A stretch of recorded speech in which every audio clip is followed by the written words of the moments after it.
Hello, everyone. Thank you so much for being here today.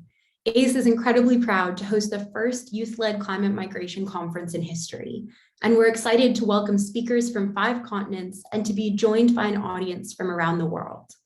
The goal of this conference is to bring together youth, activists, and practitioners to raise awareness and engagement around the important issue of climate migration. While climate migration is a relatively under-discussed aspect of climate change, it is predicted that tens of millions of people around the world will be displaced internally and across national borders in the coming decades. ACE is a nonpartisan, nonprofit think tank driven by the next generation of policy researchers.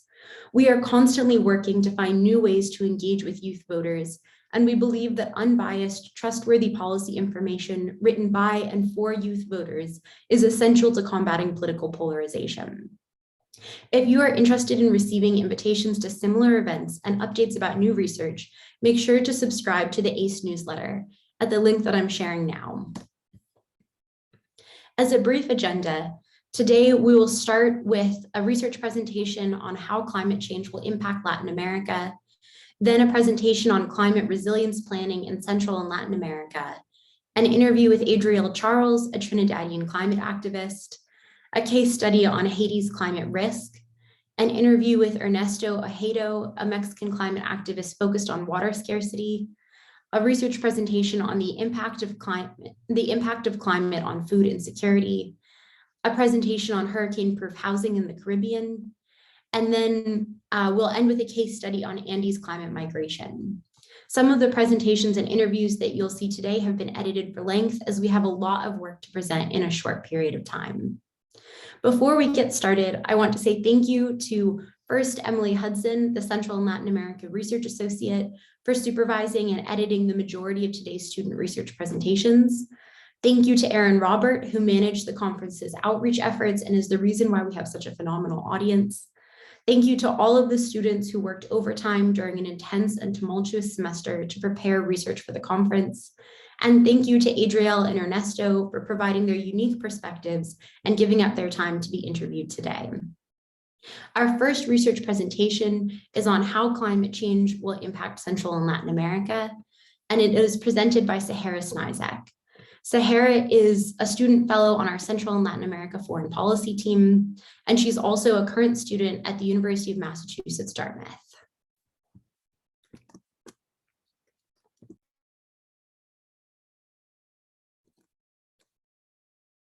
Today, I will be presenting the impact of climate change in Latin America. Climate change is long-term changes in temperature and weather patterns. Now, these shifts can occur naturally, for example, through variations in the solar cycle or the effects of volcanic eruption on nearby ecosystems. But since the 1800s, human activities have been deemed the main cause of climate change. The burning of fossil fuels such as coal, oil, and gas, along with other human activities like deforestation, waste landfills, and heating, have created greenhouse gas emissions. Emissions trap heat from the sun in the atmosphere, creating a rise in temperatures. Today, greenhouse gas concentrations have reached their highest levels in 2 million years.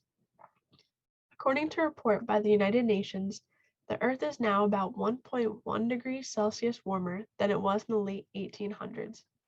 Emissions are expected to continue to rise if no intervention takes place. The Earth is a complex system where all components are connected. A change in one area of the world can affect other areas of the globe. Changes to the weather or temperature can affect physical health, work, food, and overall safety. Climate change does not affect all equally.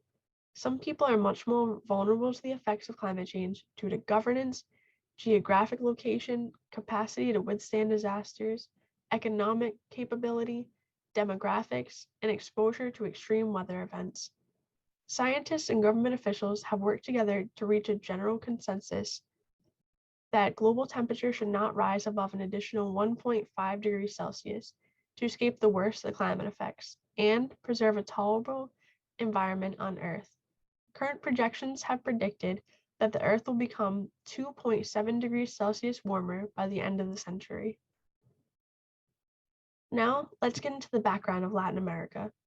Latin America is a geographical location comprised of nations that have Romantic languages as their national language and spans 2 continents, North America and South America. This region also contains Central America and the islands of the Caribbean. There are 5 major climate regions in Latin America: desert, tropical, mountain, grasslands, and tundra. The various climate zones have created a wide array of habitats and diverse types of fauna and wildlife throughout the region. Latin America is wealthy in natural resources. The region contains 25% of the planet's forests and cultivatable lands. More than 30% of the Earth's water resources are from the region. It also contains the Amazon rainforest, which is the largest rainforest in the world. The region also has the largest range of biodiversity on the planet. There are 33 countries in Latin America, and they are considered developing countries according to their gross national income per capita. A developing country is a country that has lower economic and social gauges than developed nations. Many developing nations have already been severely impacted by the effects of climate change, and the impact tends to be more extreme than the impact on developed nations due to their lower capacity to adapt and respond when weather patterns shift. Poorly maintained infrastructure, widespread poverty, and weak government capacity all increase the threat of climate change for citizens.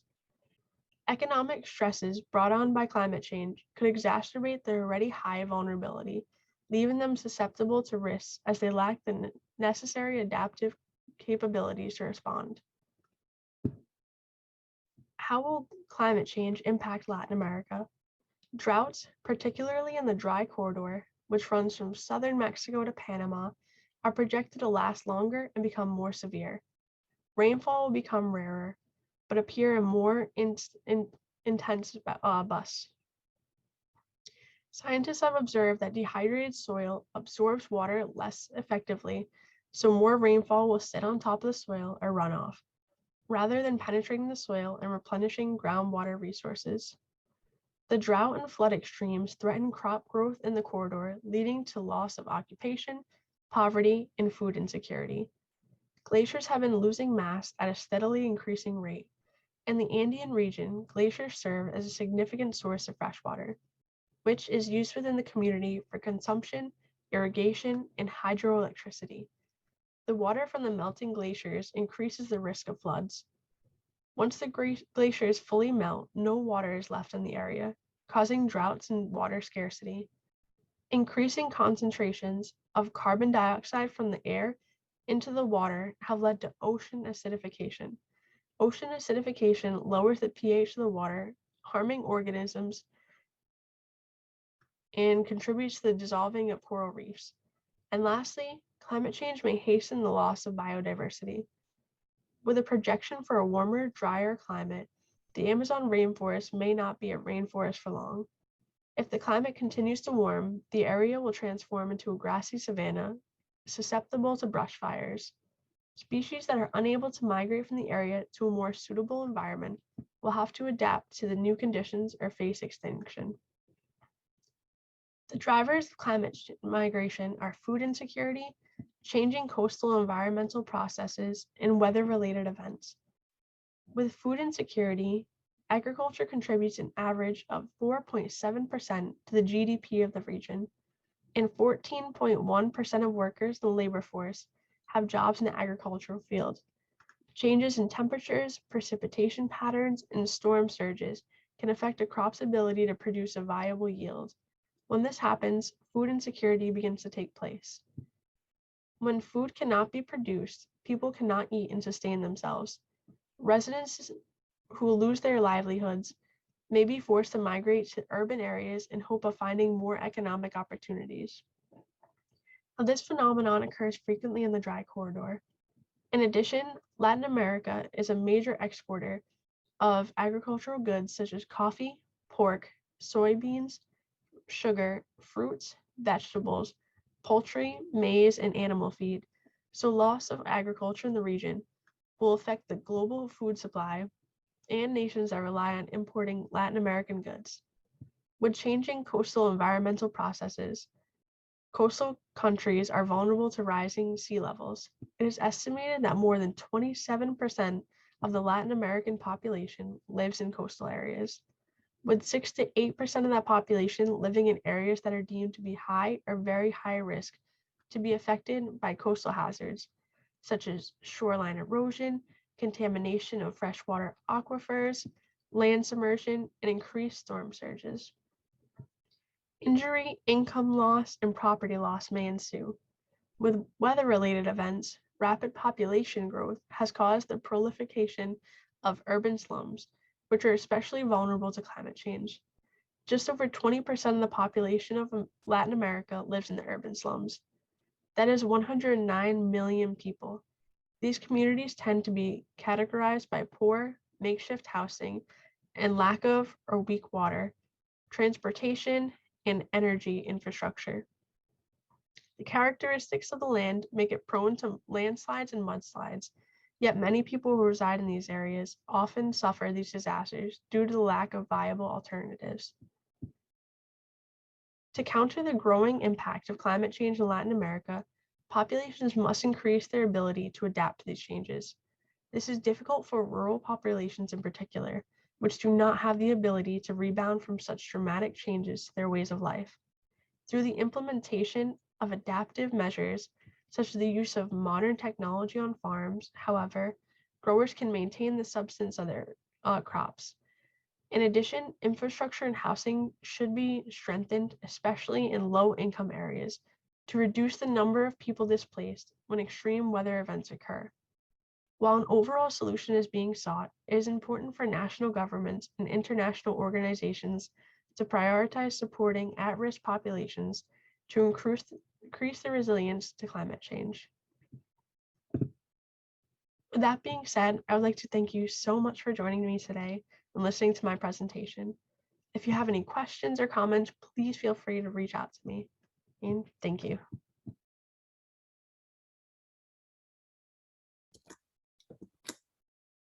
Thank you, Sahara. That was a really great foundation. Our next research presentation is on resilience planning in Central and Latin America by Gia Williams. Gia is a student fellow on the environmental policy team with ACE, and she's also a current student at the University of Virginia. Today, as part of the ACE Climate Migration 2022 conference, I'll be giving a presentation about resilience planning in Central and Latin America. So jumping right in, what exactly is resilience planning? Resilience planning is generally defined as planning for shocks and stresses that can make land use or development less efficient in a country.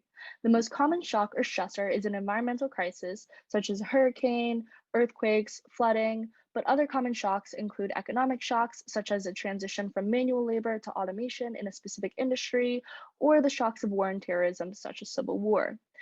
These potential shocks can lead a government to engage in resilience planning as a proactive response to the likelihood of such events. Moving on to some examples of resilience planning, one of the most commonly recommended resilience planning initiatives is implementing more robust stormwater drainage systems to prevent flooding.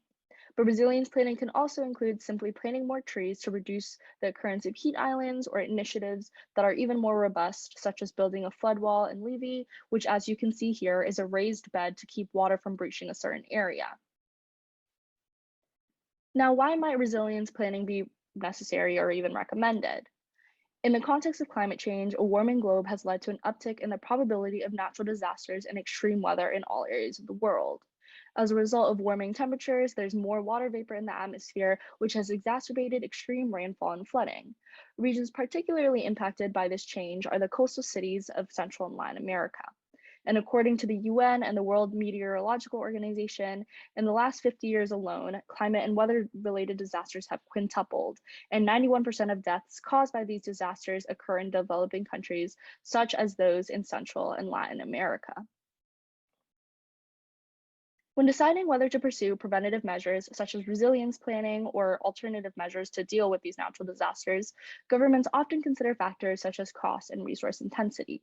Reactive measures such as reconstruction can often be costly, time-consuming, and resource-heavy over long periods of time. They're also generally considered unsustainable because Central and Latin American countries are struggling to rebuild more and more frequently with the increasing occurrence of natural disasters and extreme weather.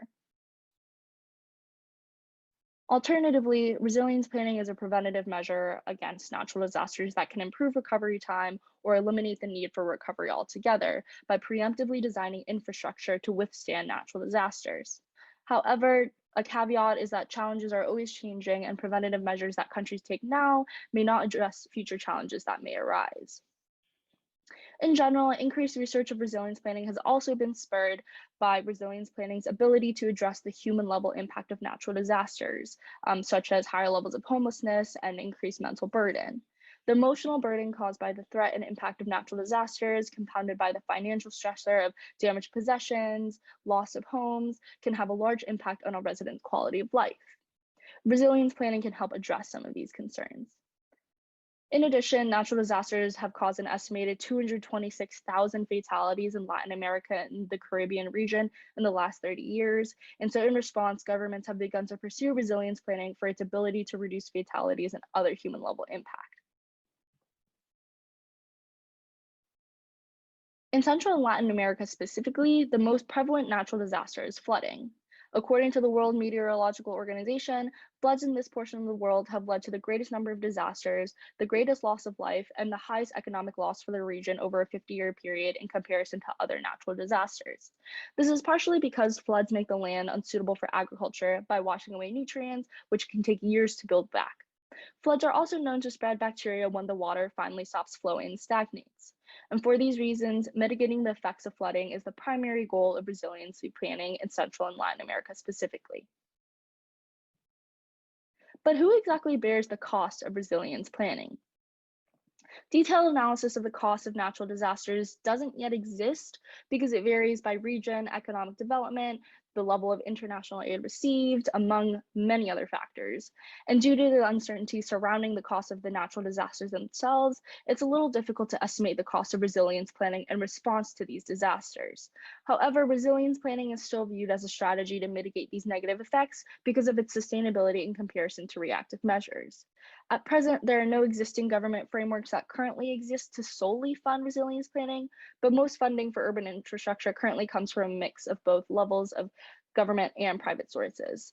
This blend of funding primarily gets used for rebuilding and other reactive measures as opposed to resilience planning so far. The Innovation Network for Communities explores government funding as a potential avenue for resilience planning funding. In the past, cities in the US that have pursued resilience planning have used property taxes and utility rates to generate revenue for their initiatives. However, these traditional strategies of generating revenue can be a little difficult for cities in Central and Latin America to replicate if they don't have the same level of property value growth that allow for substantial revenue collection. These traditional forms of generating revenue could also increase the cost of living for all city residents, regardless of income level, resulting in indirect costs to all citizens. So though tax policy has been used for smaller scale resiliency planning projects, larger scale resilience planning projects often require more funding that could make tax revenue an insufficient solution for funding. And then given these barriers to government funding, more research is still being conducted to find the best methods of funding. Other sources have recommended sticking with shared funding from both private and public sources to divide up responsibility and ensure that one entity does not experience the totality of loss if resilience planning efforts are unsuccessful or not very lucrative. In conclusion, overall, resilience planning is thought to reduce both indirect and direct costs related to climate change caused natural disasters. It's been shown to reduce the strain on a country's economy as it begins to rebuild, as well as the physical and emotional impact on the human level by reducing homelessness, displacement, and general emotional distress. Although it's still unclear how resilience planning may be funded in Central and Latin America specifically, current ideas are gravitating towards government funding that will be equally distributed throughout city residents. And when financed well, resilience planning gives countries a way to adapt to changing times and can split the burden of shocks more evenly across income classes, making conditions more equitable for everybody.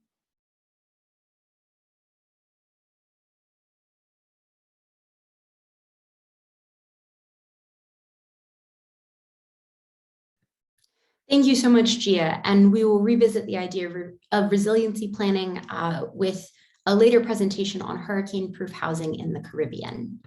Next up, we have my interview with Adriel Charles. Adriel is a climate activist from Trinidad and Tobago And in this interview, we dive deeper into the environmental threats facing the Caribbean and especially Trinidad and Tobago, and how this will cause climate migration. We also discuss how national governments and international organizations can respond.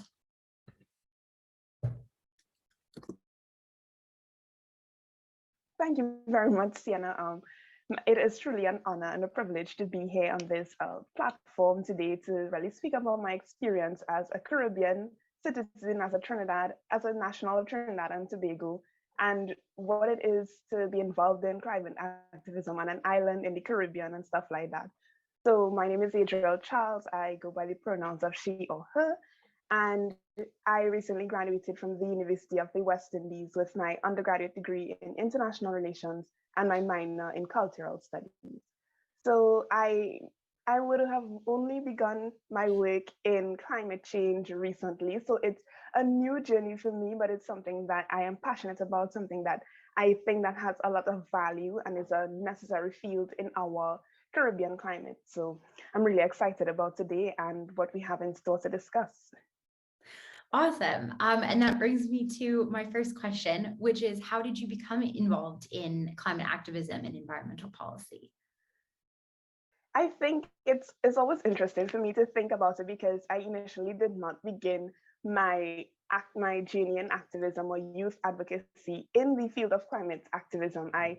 In high school, many years ago, in high school, I would have started with gender-based violence and looking at gender equality.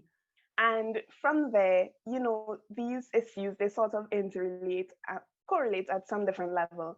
And it was, I believe, in my first Model United Nations conference, the theme was climate change and the environment. And me being a 17-year-old student living in the Caribbean, I had no idea what climate change really had in store for us. So it was an experience for me to learn and to really figure out what our place in the international system, how we are being affected by our own choices, because Trinidad and Tobago is a country that is heavily reliant on oil and gas, on non-renewable sources of energy. So it was interesting for me to realize that we are doing so much damage in a sense. And that's when I thought to myself that there must be some way for us to fix this, and you know, discovering different youth networks that focus on climate change, that focus on climate migration and climate policy and stuff like that, and then getting involved from there. So it would really be that one Model United Nations conference that I did that really started that journey and sparked that flame in me when it comes to climate change and climate activism. Wow, that's such an interesting journey. And I think it's great the way you brought in the other dimensions, that because so many of these issues are intertwined, you can't separate gender-based violence and climate change and the way that those issues are going to sort of multiply and affect each other. Can you tell us about your first steps in engaging in climate activism? So I guess, well, what happened after the Model UN conference? Okay, so after the Model UN conference, I would have come into university and then become the president of the Model United Nations group there. So at that institution, I realized that I have this great opportunity to get people involved and get people active in climate activism as well, whether they like it or not, is something that has to be done. So using Model United Nations, I would have liaised with different United Nations agencies locally, and really we hosted a conference on climate change, climate migration, and stuff like that. And it was something that was attended by the private sector, the government sector, by UN institutions. And it was the first of its kind within our local school community. So that would have been the first step I would have taken, is really getting people involved, getting other young people to realize what climate change has in store for us, to realize the impacts of climate change, because it's not something, we live in the Caribbean and you would think that it's something that we are more aware of, but the reality is so very different from that thought. So I really took it upon myself during my time as president, during my time in various leadership fields, that climate change would be at the forefront of the discussion, sustainable development, especially as a means to combat climate change, to develop climate resiliency. So using that, I would have develop different programs. We even had a United Nations simulation where persons had the opportunity to represent other countries and do research and see different policies that are installed, different policies that we locally also have to deal with climate change and to combat climate change, and what can be done. Are they even working, and where can we go from there as young people, as future leaders of the world, and as future leaders of the Caribbean as well? Wow, I love how your first step was hosting this massive conference that involved all these different stakeholders. The very first thing I did in my field was this massive project. That's wonderful. And that's great because it brings me to my next question, which is, why do you think it is especially important for youth to engage with policymakers on issues relating to climate and the environment?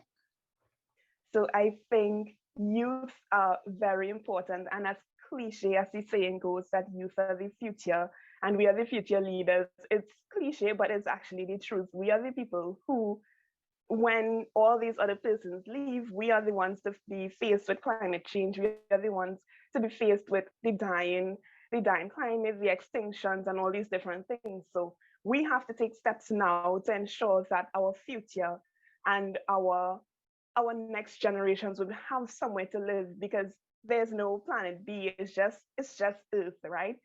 So it's important for young people to especially become active with policymakers, because they are the persons who essentially have control. They essentially have the tools, the capacity, and the necessary resources to get our plans from plans into solid action that you could really see change with.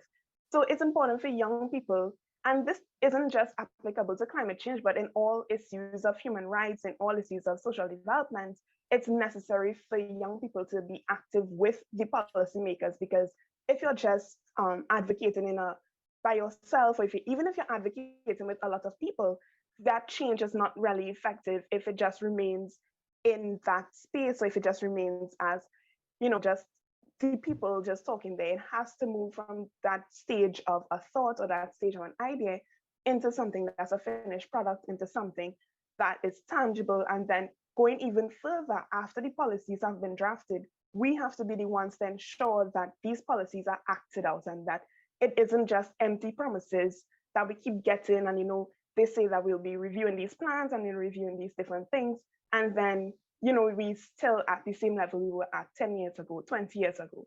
So it's important for us to really keep active and really keep that wheel turning, to ensure that we have the say, we ensure that we are respected, ensure that our voices are heard as young people. And that's something that's really achieved when we have a collaborative effort, because they might not listen to me alone, they might not listen to two of us, but if a group of us are there, a large amount of us, then we'll be able to make the difference that we really want to see.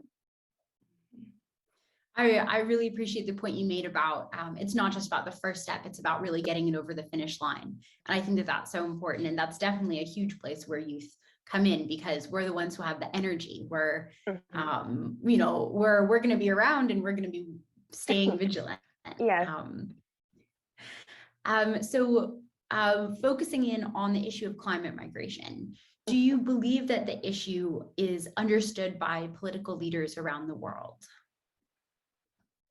Around the world, I would say in some parts you would see more emphasis being placed on it than others, because not every country faces climate change differently, because what it looks like for us in the Caribbean is not the same as it would look like for someone in England or someone who's in a mainland territory. So it's something that definitely needs a lot more collective focus, because we see climate change, we know the effects that it has, but we don't really see that sort of bandwagoning by political leaders internationally when it comes to climate migration, and really coming up with concrete policies to aid with these things, because you still have issues with some refugees being turned away, especially when they come from issues with climate change or climate disasters. So it really brings the question as to what is being done in that area, and it's definitely a lot. And there are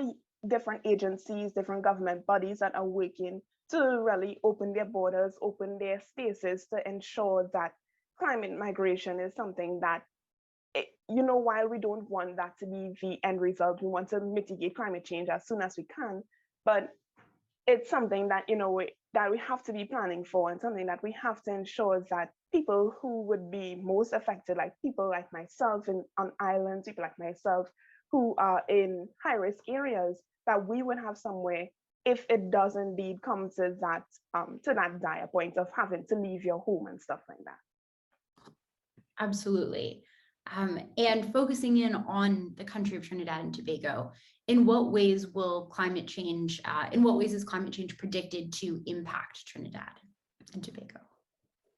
So we already see the impacts of climate change, our droughts and our dry season. We only have dry and rainy seasons. So our dry season is extremely long, and our rainy seasons are just more like hurricane seasons now. And in 2018, there was this period of a few days of continuous rainfall, and an entire community had to be relocated because the waters were that high. The national highways, the water was as high as cars, and traffic had to be diverted, all of these different things. And we went from there, and we know the cause is climate change, and the solution was really just to build drains and not really attack the issue. So that's the kind of mentality that we have to work with, the mentality that we have to deal and really find solutions to work around. So it's something that we already see the impacts of, and that was a really scary time because you're seeing the water outside your house becoming high, and you're seeing persons on their roofs trying to get help, and different military forces and stuff like that. And that would have been really been like at the start of my own journey in climate activism. So it was like a shocker and a wake-up call for me, especially to think that people could have lost their lives, and people lost their homes, their livelihoods, all these different things. They're now internally displaced persons because they were living in shelters, some people on the streets and stuff like that, because we weren't prepared for that type of climate disaster or that type of climate emergency. So it's something that we see, especially in increased rainfall, and a lot of places. There's like a joke that we have locally that if rain falls in a certain area, like for 5 minutes, it's going to flood. And that's even though we say it as a joke, it's a joke because that's how we cope with things, because it's true. It's in 5 minutes, it would start to flood. So you see these things, and we have drier seasons, hotter seasons, and now the temperatures are so extremely hot that it's difficult to get things done. So we are seeing it in more of the tangible ways, and our water supply and stuff like that is really, it's low, and we are on different schedules for water and stuff like that. But even despite all these things, we are seeing the efforts being made to really combat these issues, and different sectors playing their parts to really get this resolved or get this mitigated as quickly as we can. I think it's great that you highlighted all of these different types of effects that climate change is having, because I think that people frequently fall into the trap of thinking, oh, especially for island nations, then climate change means rising sea levels, which it does, but it's also hurricanes, it's also droughts. There's so much more to it than that. I mean, it even affected food security for that period, because I believe that flood would have happened at the beginning of October, so about for 2 months, because that area was like an agricultural area. We had a shortage of like fresh vegetables, fresh leafy foods and stuff like that, because everything was waterlogged, everything was polluted by the flood waters and all these different things. And then you have livestock being swept away with the rushing tides.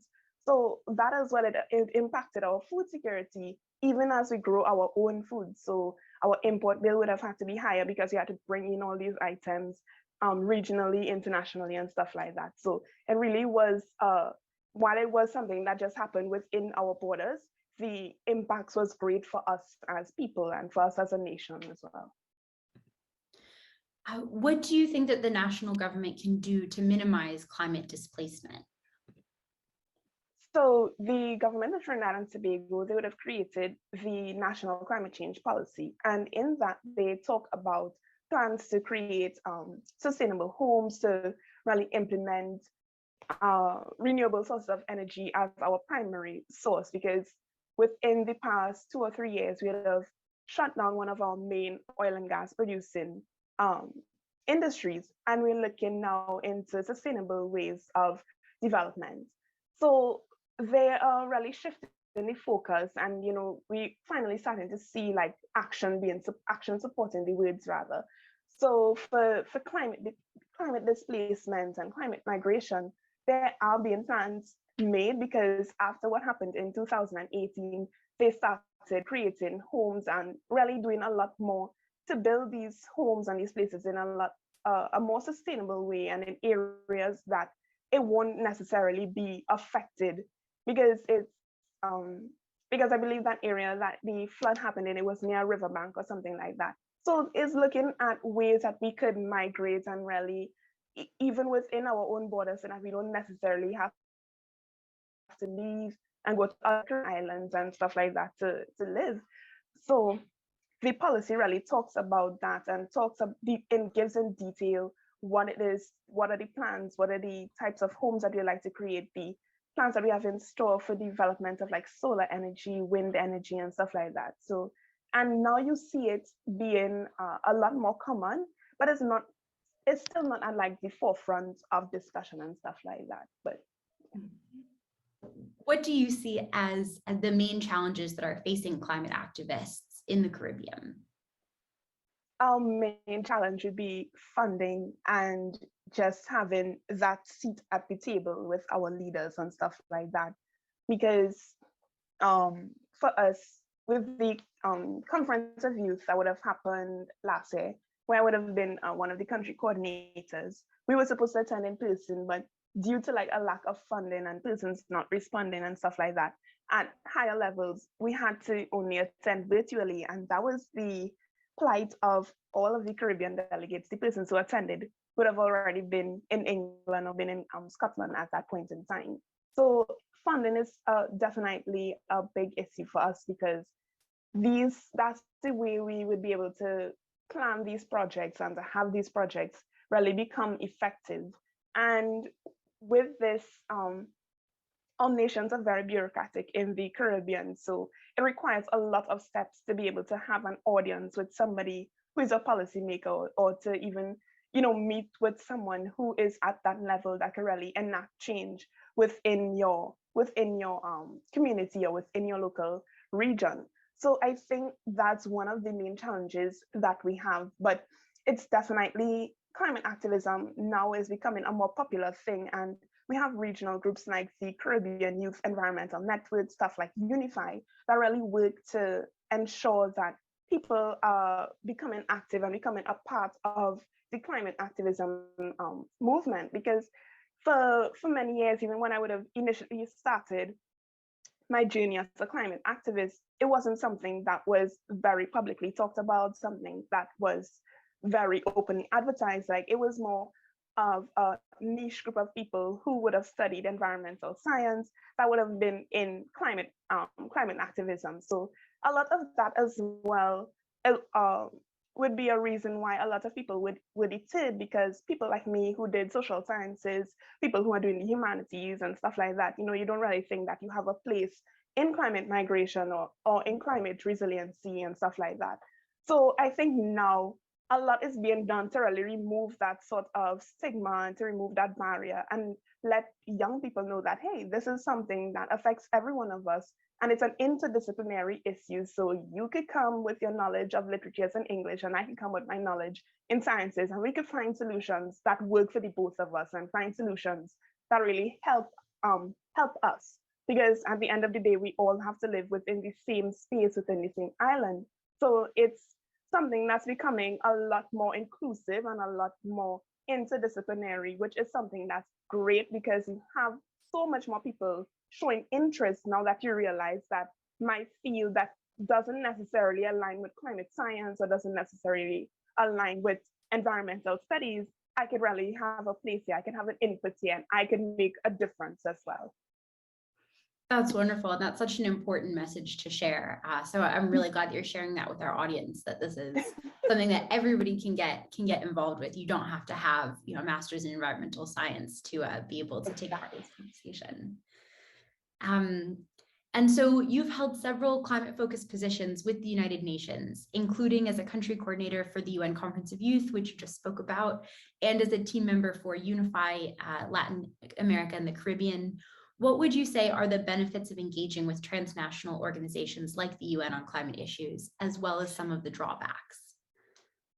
Oh, so the benefits, for me, it's something that I always would have wanted to do. I wanted to be a diplomat, I wanted to be an ambassador. So it's something that naturally is just what I want to do, is my field of expertise. So the benefits would be that you have the chance to meet with other young people and hear their solutions, because sometimes what they have in mind might actually be more suitable to your country than you realize. And having these transnational relationships, it really does a lot. It helps with funding, because a lot of these groups, they donate funding to Caribbean nationals who are active in climate change and stuff like that. And it really gives you the opportunity to be a lot more recognized locally, because you have this sort of professional backing. And, with that, you have the chance to really get your opinion heard, get your voice heard, and get that respect from the people who are in authority, the policymakers per se. So it's really important to have that transnational cooperation, because it helps you to build stronger relationships and to build relationships with people who are on the same level as you and who are on the same wavelength as you. One of the drawbacks, however, might be that sometimes with these groups, or sometimes with certain institutions, you have them suggesting sometimes policies that are suggested may not always be the best solution or the best fit for your country. And, coming from the global south, yes, emphasis is placed on us as developing nations, but sometimes, these are challenges that you have to overcome. And that's really when you have to be assertive and, say that these things won't really work and my solution might be better, and I would need your help in this area. So it has its ups and downs, as anything in life, but the benefits definitely outweigh the negatives when it comes to international relationships, especially with climate change. Can you give us an example of maybe a policy suggestion that you've heard that maybe would work in a different country, but is definitely not something that you could see working based on your lived knowledge of Trinidad and Tobago? Okay. There was an instance where they suggested that I believe it was the introduction of solar panels or stuff like that, something to that effect. I can't remember the exact details, but the startup cost for installing solar panels and making solar energy a thing here is so expensive. And even if it were to become something that is common and household, it would require a lot of subsidization from the government. And at that point, we would have just been coming out of different shocks. We had shocks from oil and gas prices, from the housing crisis and stuff like that. So it would have been a great solution, yes, but at the time, we didn't have the resources, we didn't have the funding to do these things, and we didn't have international organizations or international bodies to really support us in developing these things. So while installing solar panels and solar energy is great, it's perfect for the environment because it uses natural energy and stuff like that, it's something that wouldn't necessarily be the most practical thing for us to focus on. And especially with our issues that we have in flooding and in droughts and stuff like that, solar panels for some people will be the least of your worries, when if you know that rain is going to fall, you have to move to another place or move to higher ground and stuff like that. So it's really thinking about the nuances of the situation, and because it's not just one situation as it presented, a lot of different factors are involved and a lot of different things go into creating policies that are most effective and perfectly tailored to your region itself. And even within our own country, there has been trial and error, because not everything would be perfect, not everything, even though we develop it our own selves, would be the best solution for us for climate change. So there often are surveys and different assessments by the planning ministry in Trinidad and Tobago to really find out what our needs are and has our needs changed, has our needs been met, to really see how effective these solutions for climate change really are. That's a really great example. That makes a lot of sense. Mhm. And what do you believe transnational organizations can do to prepare for climate migration? I think that a lot of preparation in the sense of funding, a lot of liaison with especially regions or countries that would be most affected. And recently we had these hurricanes and typhoons happening in Asia, and you have rising sea levels in the Caribbean, and everywhere you look, you see different pockets of climate disaster happening. So it's being able to sort of not necessarily predict the trends, but really look and see where these things commonly happen and try to find ways to work with local governments and work with local delegates to really see what can be the solutions, how can we address this, because like I would have previously mentioned, you don't want to create solutions that don't necessarily meet the needs of the people that you want to help. So, it's important for these bodies especially to receive funding and to create these solutions, to create spaces for people to migrate to if they need to. And a lot of the times that it requires the donation, the goodwill of many nation states. And it could be a challenge for us as developing nations because we have these plethora of issues to deal with in our own national borders. So a lot of the times we depend on a lot of other external parties, external organizations, other more developed nations to really, step in and assist. And, while we don't want to play like the blame game that this country would have contributed X, Y more than us, everybody would have inherently played a part in the increasing severity of climate change and climate disaster. So it's not just, it's not just the US, it's not just the Philippines, it's not just Trinidad and Tobago, but all of us would have in some way contributed to this. So it has to become a lot more of a collective issue, a collective focus, and really that, there's this thing in international relations where we talk about collective security. So it requires everybody to be a part of the solution. And it's not just something that I could discuss with one person and expect that to be applied to everybody else, but everybody has to be on the same page to ensure that the solutions we are creating would be most beneficial to everybody, not just those who would be affected, but those who would be funding or those who would be looking on the climate migration issue as well. So I think that's something that would be important. Absolutely. And our final question is, what do you hope that our audience will take from this conversation as well as from the conference as a whole? I hope that a lot of persons would realize that you can be a part of climate change. It doesn't matter what field you're in, it doesn't matter what level you are at. You could be in high school, you could be in elementary school, you could be in tertiary, in whatever sector, because in Trinidad and Tobago, the private sector is doing so much in planning education drives and having recycling and stuff like that. So it's not just the government. We move away from it just being the government fault, or we move away from just being, blaming one industry or blaming different people.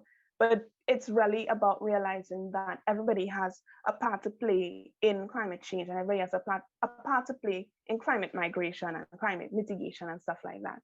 So it's important for us to really realize that everyone has something valuable to add to the conversation. And I hope that this conference, and I already know that this conference would be giving people the opportunity and the tools necessary to strengthen those relationships and strengthen those relationships with policymakers, with your own local leaders as well. So I just want people to, really understand that climate change is something that affects different people in different ways. It isn't always, like you would have mentioned, it isn't always just rising sea levels or hotter temperatures. There's so many different things and even small consequences that can snowball into big big disasters and stuff like that. So I think it's really important that, we learn to make like sustainable choices. We learn to really make the choices that would really benefit our environment rather than hurt it, and switch to sustainable means, sustainable development, and all these different things that seem really small, that seem very insignificant, but they go in such a long way. And most of all, get your policymakers involved and get them thinking about climate resiliency, because we know climate change is here. We know that it's something that's not going away anytime soon, but how can we prepare to deal with it? How can we prepare to deal with the impacts and the causes and the forces and stuff like that? So that's what I hope that people would take away. I really am thankful for this opportunity to really represent my little island in the Caribbean.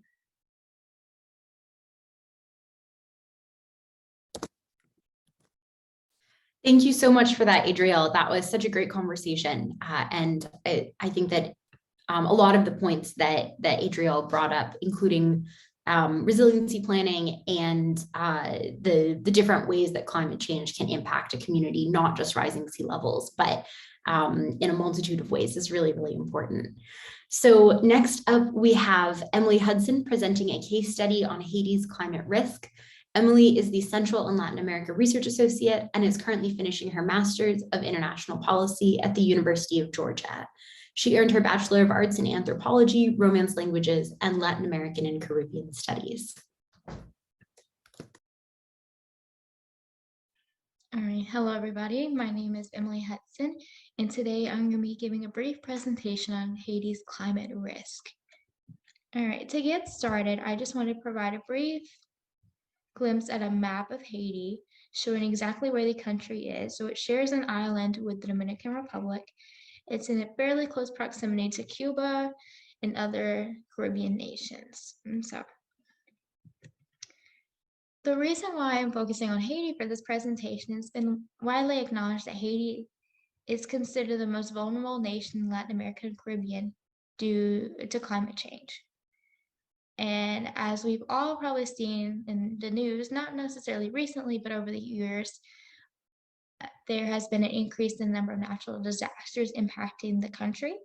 And some have argued that over the last 30 years, the number and the frequency, the strength of these, whether they be earthquakes, hurricanes, flooding, torrential rain, all of these combined have just worsened over time, and they're partially due to climate change. So keeping that in mind, I want to just go through a brief natural disaster timeline, specifically in the 21st century, just to give a brief glimpse of how these disasters have impacted Haitians and their magnitudes. All right, so beginning in May 23rd through the 24th of 2004, there was significant torrential rainfall, which led to extensive flooding. This was extremely impactful on Haiti due to the vast amount of unsustainable farming practices conducted by Haitians on their lands. Due to these unsustainable practices, there was significant soil depletion, soil erosion, and deforestation. And so with that in mind, and with all the flooding that was taking place, there was nothing really to help soak in the vast amount of rainfall. And so it just kind of led to runoff and just made it more difficult to escape these impacts. So this led to entire villages being washed away.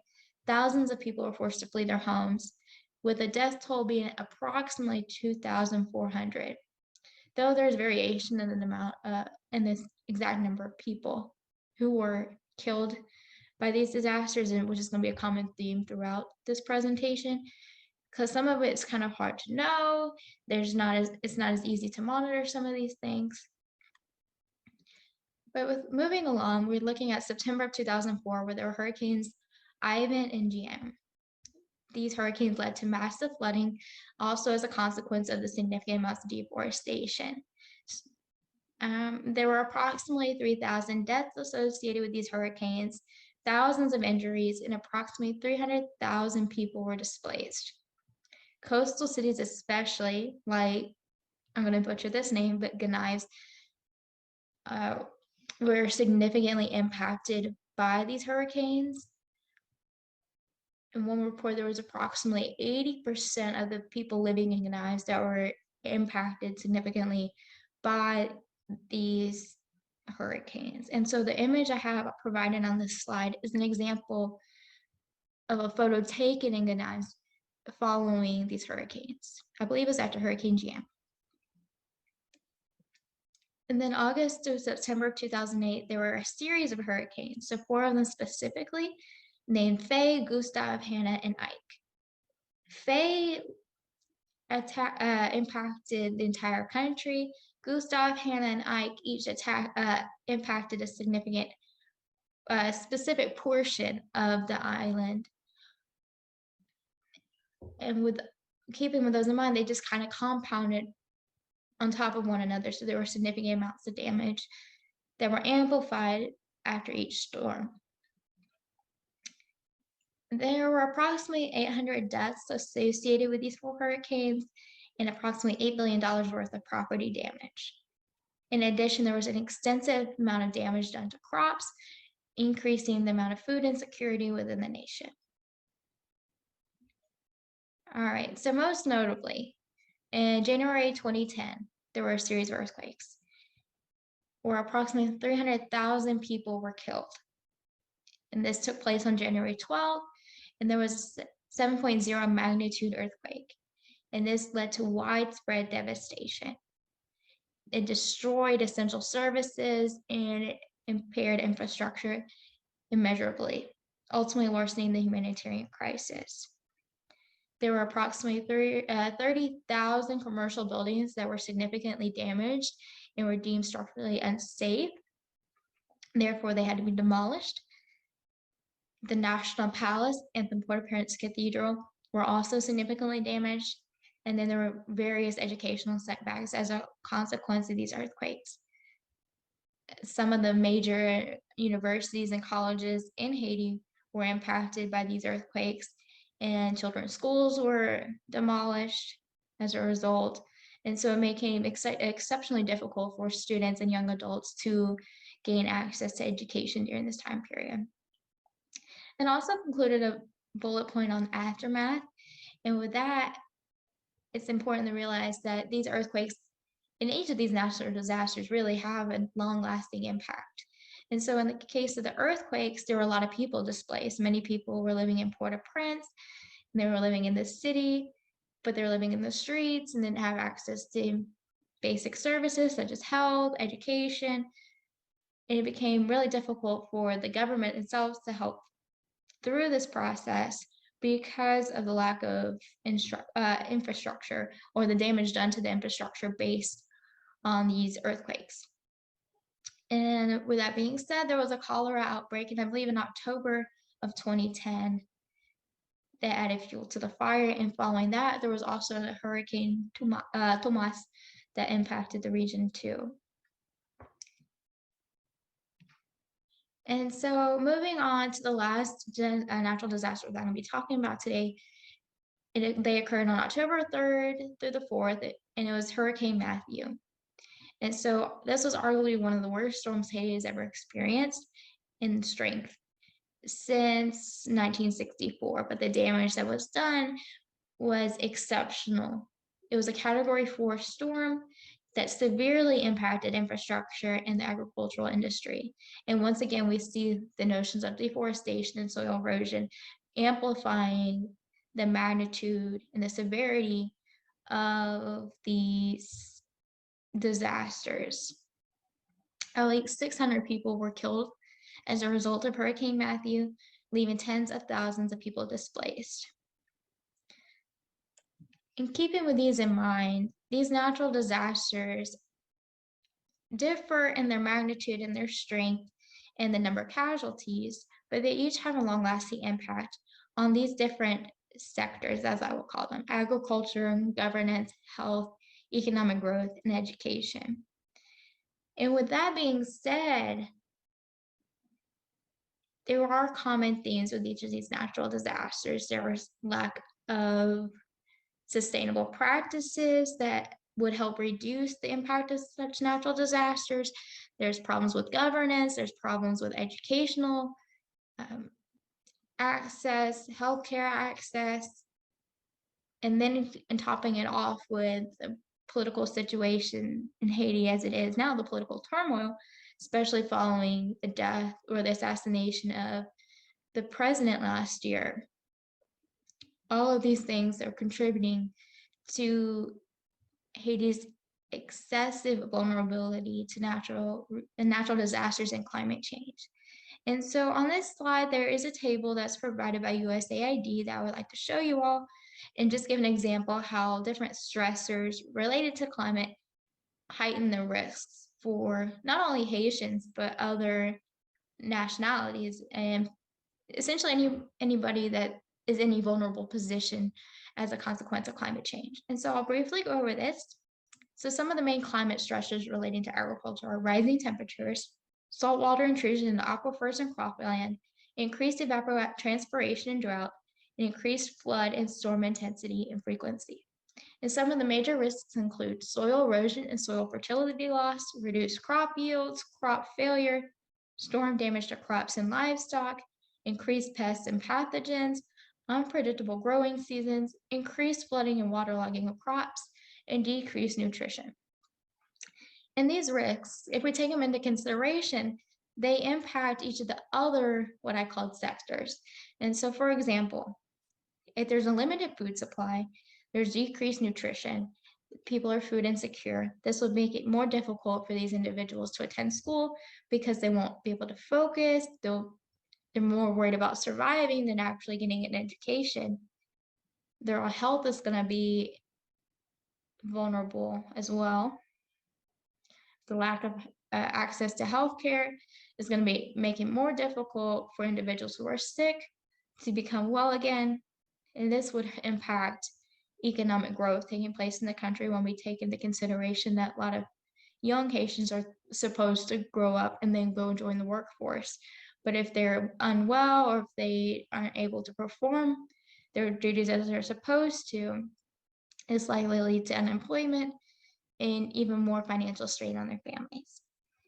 And then, as we mentioned earlier, talking about governance. And so the government, due to its political turmoil, as well as just the repeated frequency of natural disasters that impact the nation and its severity and its level of severity, attribute to greater dissatisfaction with the government and just a struggling population. And keeping that in mind, it's important to realize that Haiti is exceptionally vulnerable, and it kind of serves as an example of what could happen to other nations if climate change continues and if its impacts are not mitigated. And with that being said, I would like to conclude this presentation by saying thank you for your attention. And I would also encourage any of you, if you have any questions or concerns, to again reach out to me at emilyhudson46@gmail.com. So thank you for your time and your attention. Goodbye.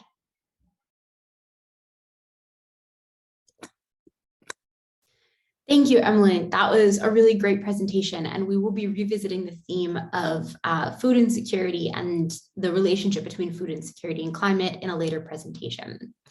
Next up, we have my interview with Ernesto Ojeda. In this interview, we discuss water and water scarcity as a driver of climate migration in Central and Latin America, as well as Ernesto's role as the regional coordinator for a new United Nations Federation focused on youth and climate change. Hello, everyone. My name is Ernesto. I am from Mexico. I live at Yucatan, which, in case you didn't know, is the place where the meteorite that killed all the dinosaurs fell. I am currently working as the youth focal point for the region of Latin America and the Caribbean for Unify. It's nice to see you, Siena. Thank you for the invite. It's nice to see you as well, and thank you so much for taking the time to speak with us today. I would like to first ask you a little bit about your background with climate activism. And I'd like to start with, how did you become interested in environmental policy and climate activism? In the beginning, since the beginning, okay. In Mexico, environmental education is a must. It's embedded in our system. So the population is very well aware of the issue. However, it remains hesitant to connect with the responsibility that it conveys. It's just one more wrapping. That's how we used to do it, are now acceptable mindsets. You can perceive the trend of waiting and letting the next generation to deal with the problem that the previous generation couldn't fix. So it became a matter of engaging with what seemed to be a call to action to me. That's awesome. And can you tell us about what your first steps in engaging in climate activism were? Of course. Leaving aside making arts and crafts and, of course, theatrical representations at high school, my career in renewable energy led me to engage with the international community in 2018. They were sharing the same challenges in other parts of the world as I did in Mexico, my region, and they were coming up with different solutions that widen my perspective on the root of the problem. So knowing what causes the problem makes it more straightforward to fix. It's all a matter of successful implementation, which is what we're all striving for. And why do you think it's especially important for youth to engage with policymakers on issues relating to climate and the environment? That's a very, very important question to address. We are the backbone that shapes society. All of the market is usually oriented to what the kids, now grown adults, want to buy. So our brains tend to be less flexible as we earn experience. So right now we're very malleable. It's better to follow good examples earlier to procure a safe future for all. So youth around the world are decisively involved in preventing the mistakes that our predecessors made.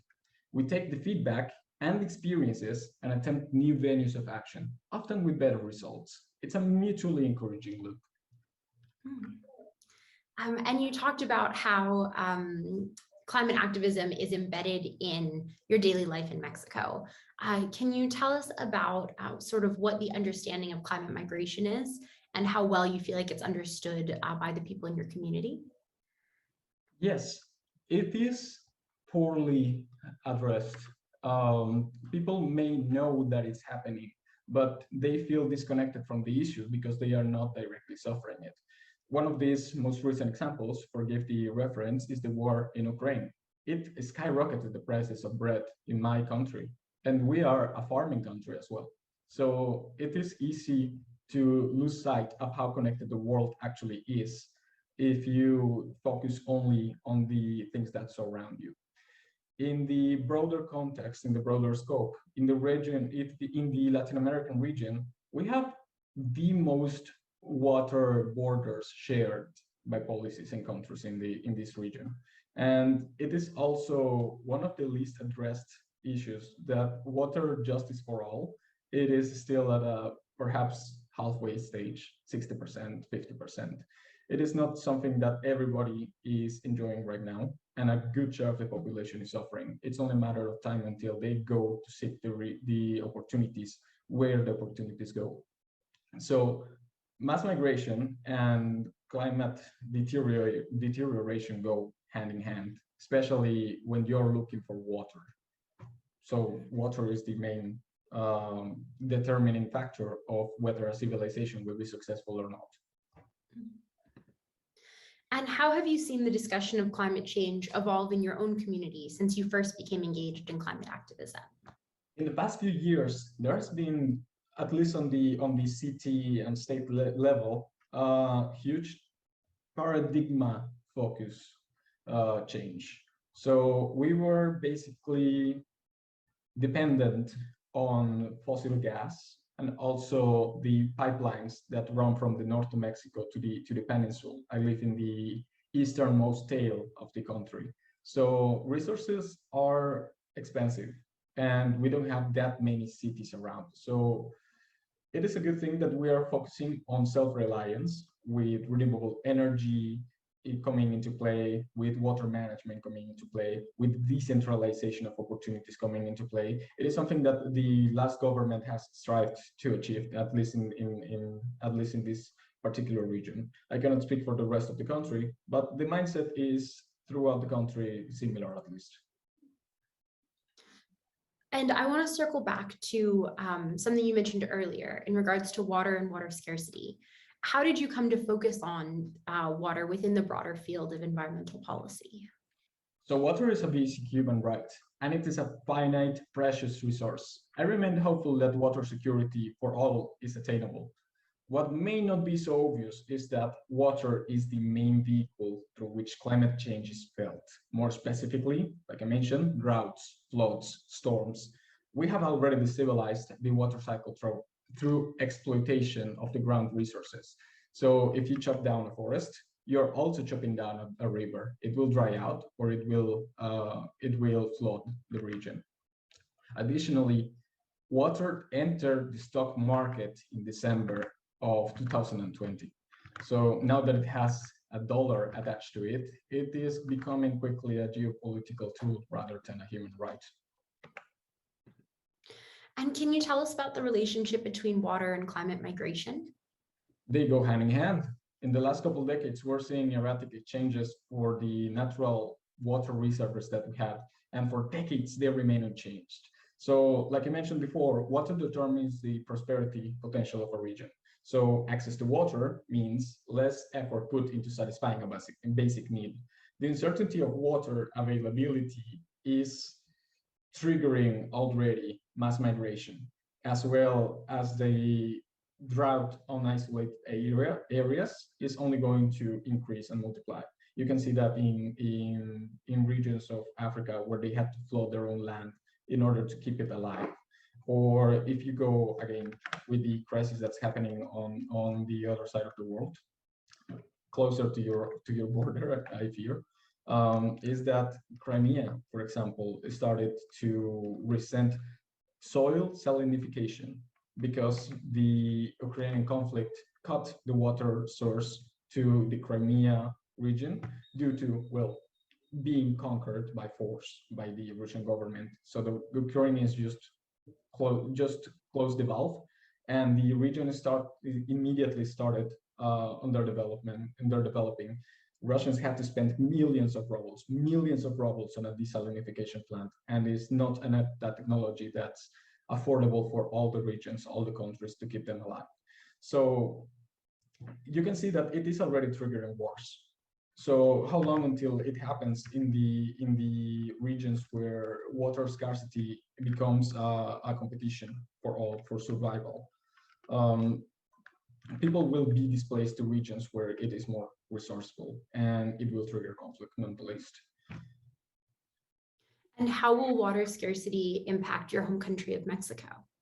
It's a bit ironic because Mexico is a very biodiverse country. It is number 4, I believe, in biodiversity worldwide. And even then, we're abundantly blessed in my region, in Yucatan, with water. We have the massive underground water system that the meteorite caused. But if you go more north, you will go closer to Arizona, closer to Texas, in Sinaloa and Monterrey, where water is more of a luxury rather than a basic need. So people will just displace to wherever the opportunities go. And what can national governments do to address water scarcity? Plan ahead. So the main issue right now is that we are on a self-destructive feedback loop. You have people without opportunities heading to cities, cities growing larger, cities consuming more resources, centralizing more opportunities within the city. So you are desertifying the populated regions around the city, and you are adding them all in the same resource pool that will be strained. And if a place is not inhabited, it will be exploited.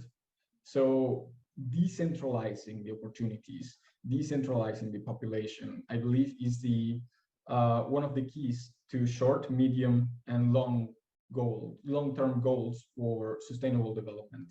And national governments most focus on the circular economy agenda. All of the SDG goals should be attained within this decade.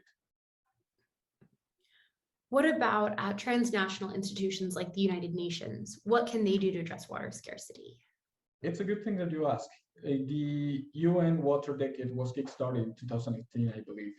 And the Water and Climate Coalition was created by the World Meteorological Organization, also famous for creating the UNFCCC, to address exactly the water problem.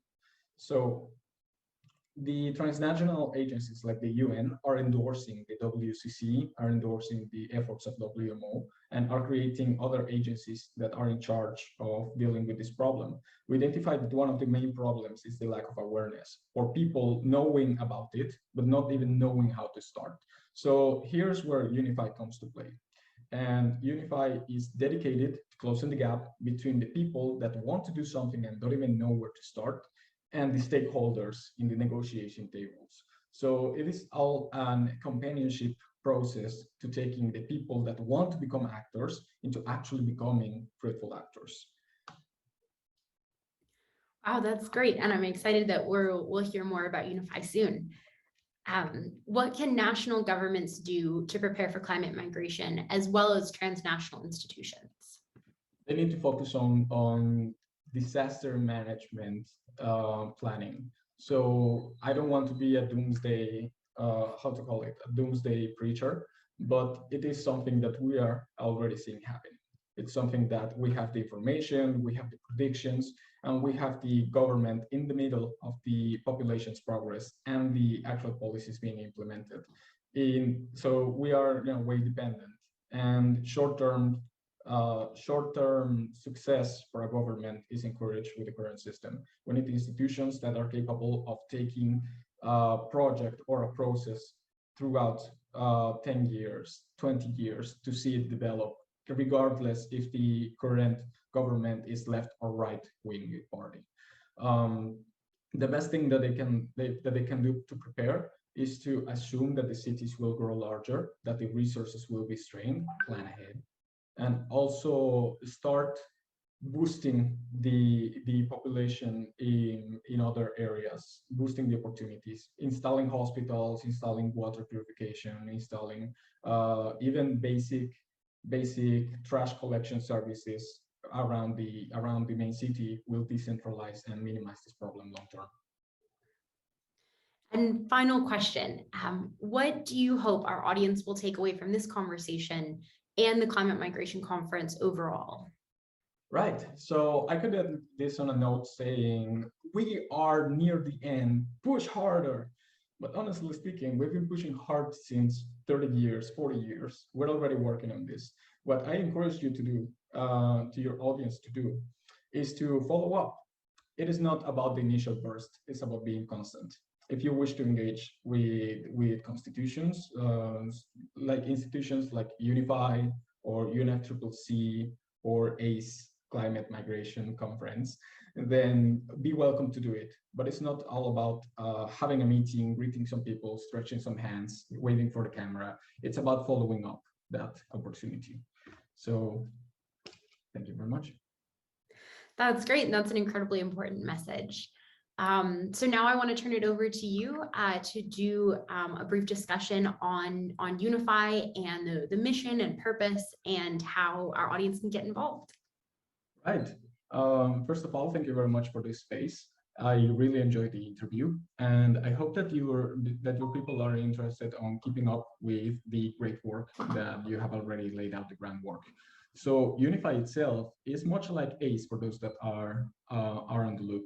However, we are bridging the gap in between the government, the youth, and the sponsors and partners. So everybody that wants to do something, no matter if you're a dancer, no matter if you're a cartographer, no matter if you are an engineer, no matter if you are a lawyer, if you want to contribute in somehow to reducing the water scarcity problem and developing the sustainable development goals in your region, Unify is for you. The United Nations International Federation of Youth has as target to bring the people from the protest, from the street, from the keyboard warrior to the stakeholder table, as I mentioned before. So how can you do that? We are currently on the process to have a delegation, the unified delegation to the Dushanbe water process. that will take place in the 5th of June for discussing the high-level second meeting on WASH, the water process itself. And you're all invited to participate. I will share with my hostess here a link to this form later. Then what we're doing right now, what the constituency has been locked behind doors doing, is creating partnerships. It's getting endorsements from these big agencies with a lot of outreach, and creating the groundwork for youth to actually engage and construct their skills within a membership program. So it is tailored so that anybody can join and anybody can progress and anybody can make it to the top. They only need to decide that they want to invest their time in this. And I bet you they won't regret it.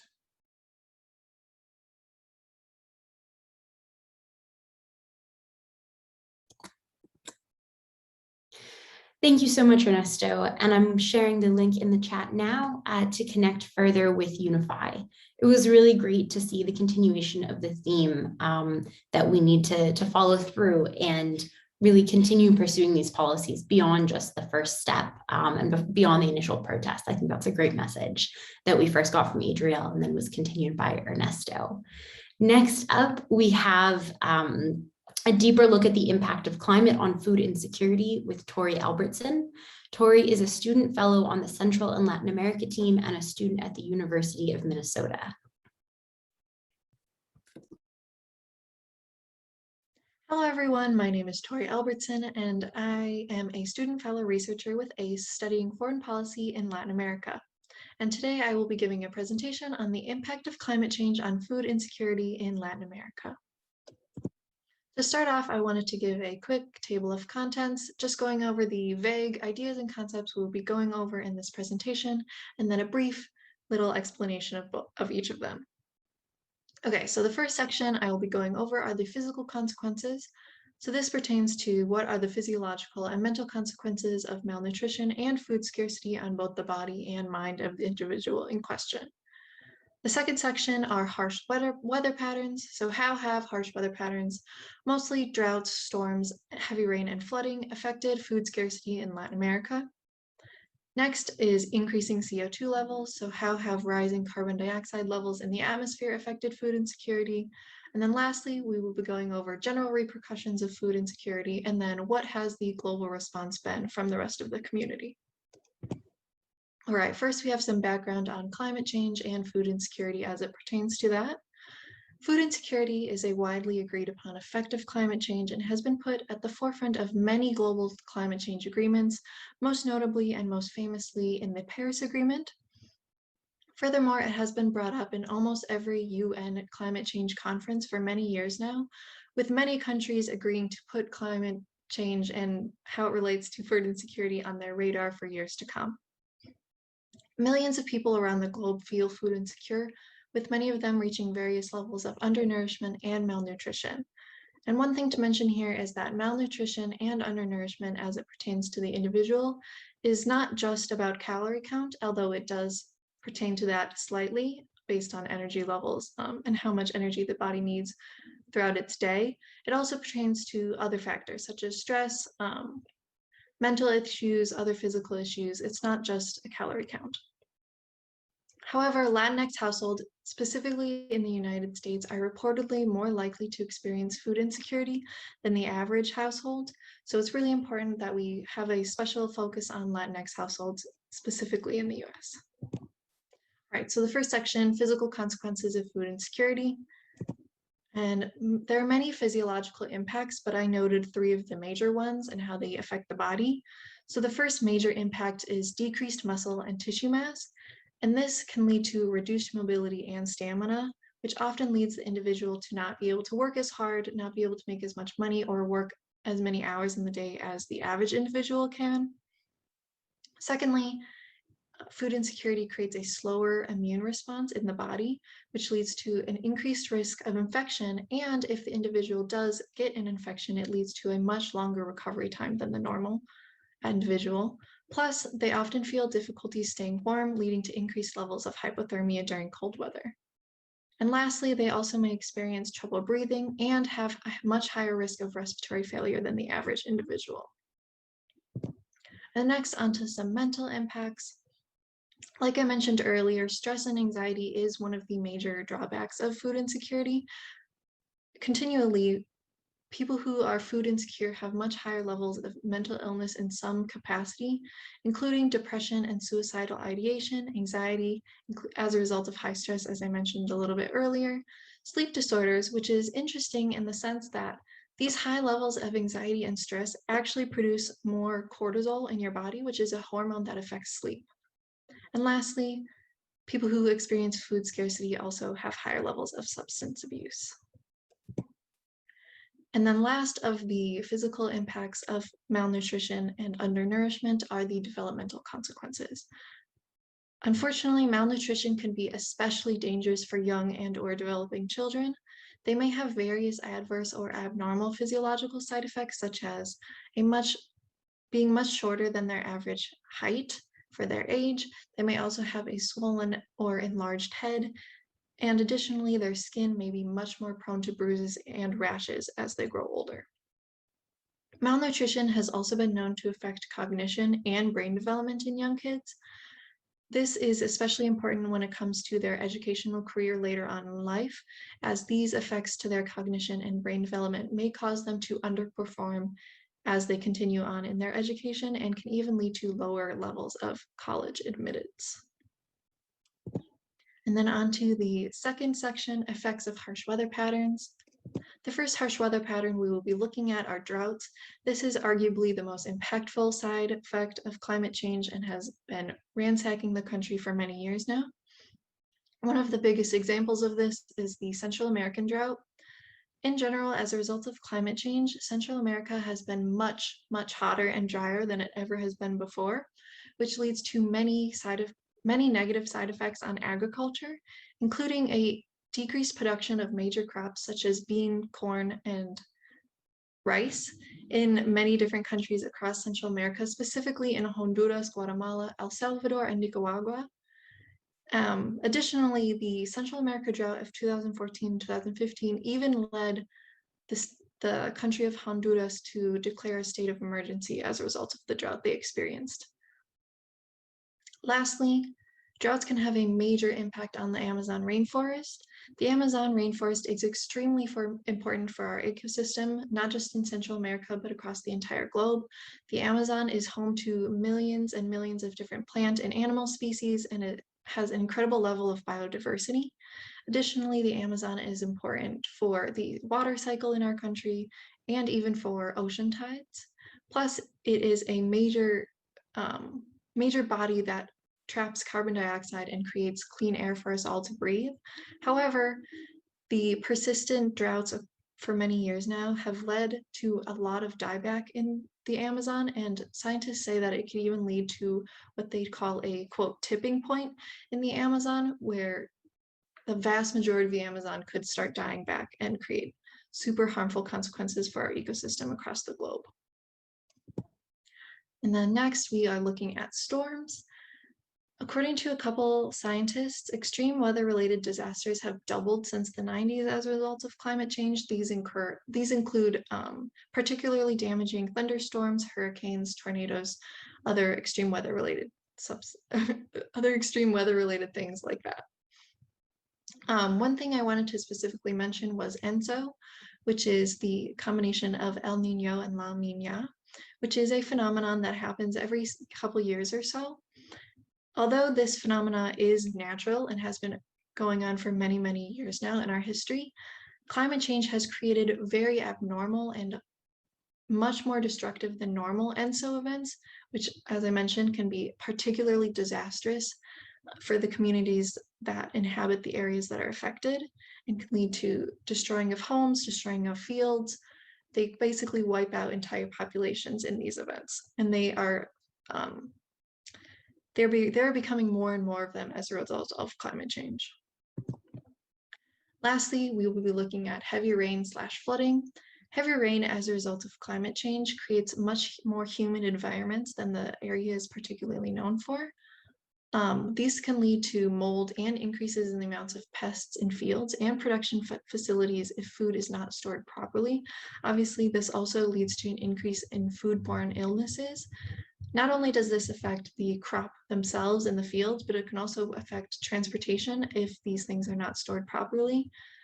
Additionally, as a result of this heavy rain and higher temperatures, as icicles and as the poles start to melt, sea levels are expected to rise, creating warmer, more acidic oceans, which can lead to the drowning of crops that are near the coast, as well as kill millions of sea life, which many coastal populations rely on.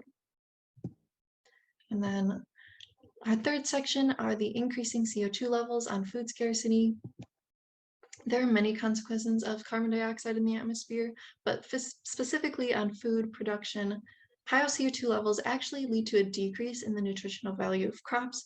Of course, plants do feed on carbon dioxide and use it to create oxygen. So a slight increase in the levels of carbon dioxide is actually beneficial. However, the extent to which we are predicting for the next couple of years is much higher than they can handle, and actually leads to harmful side effects instead of beneficial ones. Additionally, as a result of this decrease in nutritional value, plants are expected to lose a high protein content, and many people rely on plants as their main source of protein if they do not eat meat, or if they do not eat a certain type of meat or don't have access to livestock. Additionally, there is going to be a decrease in the important minerals and vitamins found in plants, such as zinc, specifically nitrogen, which is key in producing vitamin B. And then lastly, the repercussions and global response. The global response has been fairly good recently. Threats to food production are expected to increase and specifically impact low and middle income nations the most, who already didn't have super great access to food and food production. Additionally, these climate change effects will require a unified global response, specifically from aid organizations, to protect the food sources we already have and make sure they do not decrease anymore, and also to reduce the causes of climate change. Additionally, this food insecurity as a result of climate change has been a major driver of climate migration, with many food insecure populations making the decision to simply move from their homes in hope of better life elsewhere. However, richer countries, specifically the US, will likely be these migration destinations. So it is predicted that the US and other richer countries around Central and South America will have an incredible increase in migrants in the next couple of years as food insecurity skyrockets as a result of climate change. All right, so that was the end of the presentation. Of course, it is notable that all of this requires a change from all of us, specifically those of us in the United States who fortunately hold a very lucky position in this sense, in which we are fairly moderate in terms of our weather and food insecurity. Most of us feel food insecure, so it is important that we all give back to organizations that help food insecure people and do our best to reduce the causes of climate change as a whole.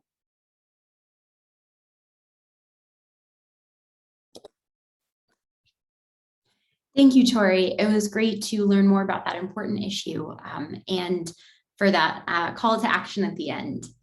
For our next research presentation, we will explore one potential resilience measure in the form of hurricane-proof housing in the Caribbean by Emma Narji. Emma is a student fellow on the International Organizations and Agreements team, and she's finishing her undergraduate degree at the University of Virginia. She plans to begin her law degree at Washington and Lee University this fall. So hurricane-proof housing. We're going to be examining a variety of methods today, but first it is necessary to understand the storm that we are trying to proof against. So some background on hurricanes to better understand the process. So hurricanes are a specific form of tropical storms, or cyclones that have sustained winds of 74 miles per hour or about 64 knots or higher. These storms have been a factor in the Caribbean for hundreds of years, and the Europeans, when they did arrive, relied on indigenous peoples to understand their arrival and frequency. The storms were certainly fear-inspiring for those who had never experienced them before. A relatively new concern with global warming is that ocean temperatures are rising and warm water fuels hurricanes. Considering these conditions, it is likely that hurricanes will become more frequent. From 1966 to 2009, on average, there were 11 tropical storms annually, with 6 of them becoming hurricanes. However, from 2000 to 2014, there's an average of 15 tropical storms per year, with 7 of them becoming hurricanes. While an increase by 1 storm per year doesn't seem like a lot, that is actually a 16.6% increase per year. For the Caribbean specifically, the Bahamas experiences the most frequent hurricanes. This means that they deal with the damages and effects of the hurricanes most often. Further, warm air holds more moisture, which means more rain.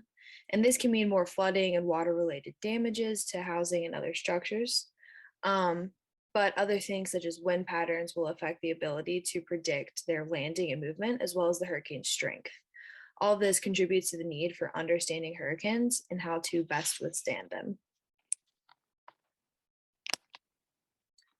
First, to sort of address an inherent hypocrisy, there is no such thing as a home that is fully hurricane proof. There are varying levels of durability against extreme weather patterns such as hurricanes. Some background on this, states in the United States that regularly face hurricanes have imposed building codes to help structures fortify against storms.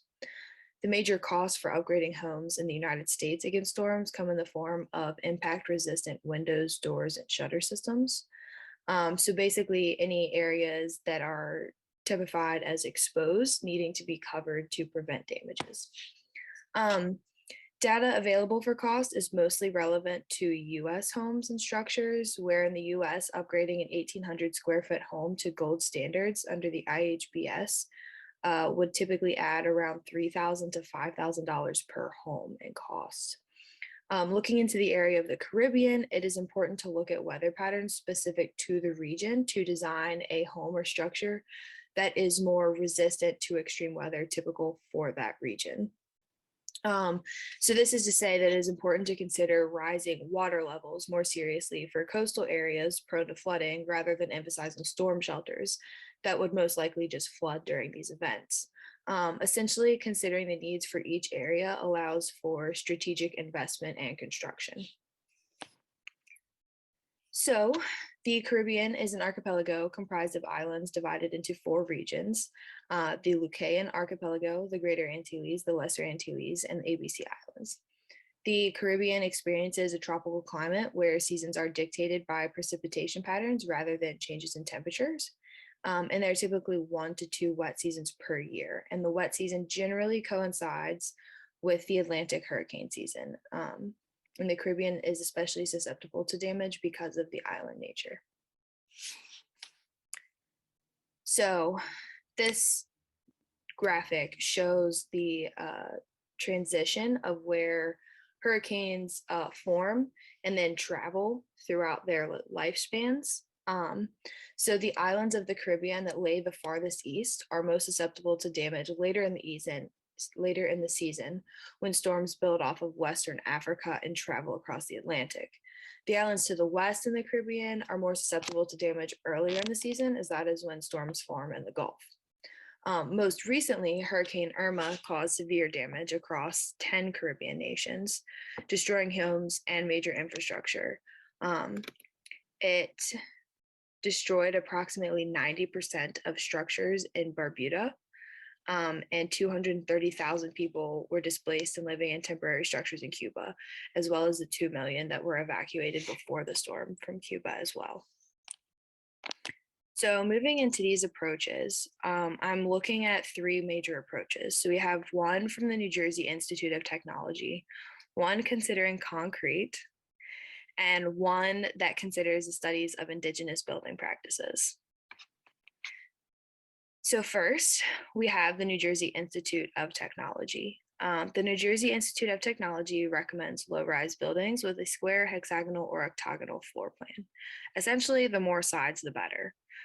In combination with multiple panel roof, meaning 4 or more panels on the roof. Utilizing roof plans with multiple roof panels helps to reduce wind loads. Currently, gable roofs, which are typical like A-frame structures with only 2 slopes, are more common because they are cheaper. But they are also more likely to be damaged during a storm because of uplift on the structure caused by high winds and gusts. They have found 30 degrees roof slopes to have the best results against high winds. And further, roof overhangs can allow for more pressure to be put on the connections between the roof and the structure. Thus, they recommend that overhangs should be limited to approximately 20 inches. Further, connections between pieces of the structure are important and can be strengthened easily, primarily connections between the roofs and the walls. This can help prevent damage such as roofs being ripped from their bases, and studies have shown that creating a shaft in the center of the building to help balance pressures between the inside of the structure and the outside of the structure can help reduce damage by allowing for facilitating wind movement. So introducing a central shaft between the internal space and the roof ridge, considered to be the location of the largest depression, helps balance pressures, leading to a significant reduction in the roof's wind loads. Lastly, elevated structures with open foundations to allow for water to move freely beneath the structure in the event of flooding. Again, this is dependent on the likelihood of these structures to have water moving under them or flooding in the event of a hurricane. Historical evidence available from archaeologists studying the Taino people show that this method has been used in the past. And there's evidence that during a wet period where hurricane activity increased in the region, their homes were built on stilts, likely in responses to storm surges. All right, so next up we have indigenous histories. Through archaeological studies, it has been found that a settlement in El Cabo, Dominican Republic, had many structures overlapping. These structures were primarily circular with doorways facing inland to facilitate wind movement, and this most likely was constructed as a means of limiting wind pushing against a door that is more likely to be damaged than a solid wall. This down here is the entrance. And the doors were also known to be relatively narrow and short to kind of limit this space where damage was likely to happen. The structures featured slimmer posts spaced more closely at the edges, as you can see, especially along this backside, and larger posts at the center to support the roof. And then the image below depicts the posts and the varying sizes of the posts that they would use throughout the structure. So along the back, there are thinner posts, and then there's some facilitating smaller posts in the center, with larger posts at the front around the doorway. So to continue, these structures usually featured tropical hardwoods. However, tropical hardwoods can be difficult to find, but tropical hardwoods were capable of bearing heavier loads. They could have varied based on island or region on the island due to availability.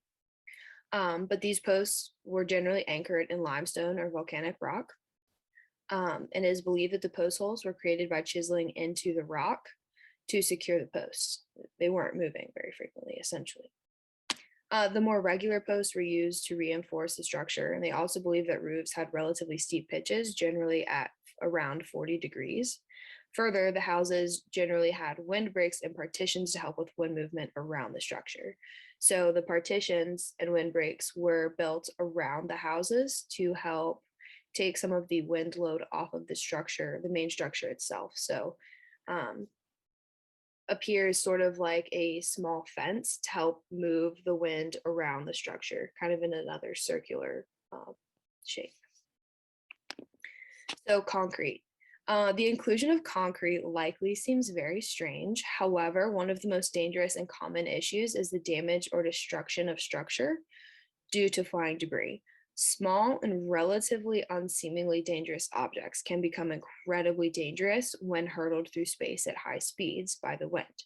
Concrete walls have proven their durability in tests even compared to lightweight steel or wood structures. So this image shows a dome shape created out of concrete, and these are considered typhoon-proof housing. So a little bit different than hurricanes, but similar ideas. So bringing these approaches together, several of these approaches have identified circular or structure shapes with more sides to be beneficial. Therefore, octagonal structures or more circular structures would likely be best in hurricane proofing endeavors. Anchoring posts well into the ground, as the indigenous people did in places such as El Cabo, can help with the permanency of the structure and the ability to resist strong winds. Further, using a roof style with multiple panels can help limit wind drag against the structure. And by simultaneously securing the roof panels to the main structure more securely and limiting the overhang, the wind resistance can be reduced while strengthening the structure. Building with stronger woods or other materials can help with the strength of the structure. And the archaeological findings show that hardwoods were used by the indigenous people to create their structures, and where hardwoods were unavailable, structures were created out of stone. The strength of the wood is important, as the majority of wood used in constructions of home is softwood, and this means that the wood has a lower general weight load capability due to being a more porous material. That's where the concrete, the hardwood, stone, and those sort of things come in play. Overall, the idea is to use a stronger material to help improve the permanence of the structure. So, to examine some current policies that are being used in both the United States and in the Caribbean, there are companies that specialize in hurricane-proof housing. One, known as DRM, offers services and products such as metal doors to protect the house against flying debris during high winds, and waterproof membranes to prevent internal water damage. They also offer steel structures, an alternative to tropical hardwoods or stone. Considering the information about frequency and vulnerability, it appears that the Bahamas is the first to consider for improving hurricane-proof housing. However, the Lesser Antilles experience a lot of damage from storms as well. Dominica has announced plans for creating an island that is hurricane-proof and, more broadly speaking, climate resilient. This came in response to Hurricane Maria of 2019 that destroyed over 90% of structures on the island. They formed CREAD, C-R-E-A-D, which is meant to help inform rebuilding plans with climate change factors in mind. The island is also banning plastic in an effort to reduce waste, as the local landfill is already considered overly full. Further, the island has benefited from a program called Citizenship by Investment, where they award second passports to people who heavily invest in local businesses in the community. This program that Dominica is pushing could be utilized in other nations, especially the other island nations, to help create more lasting effects, both in terms of resiliency following major storms, but also in creating stronger economies in general.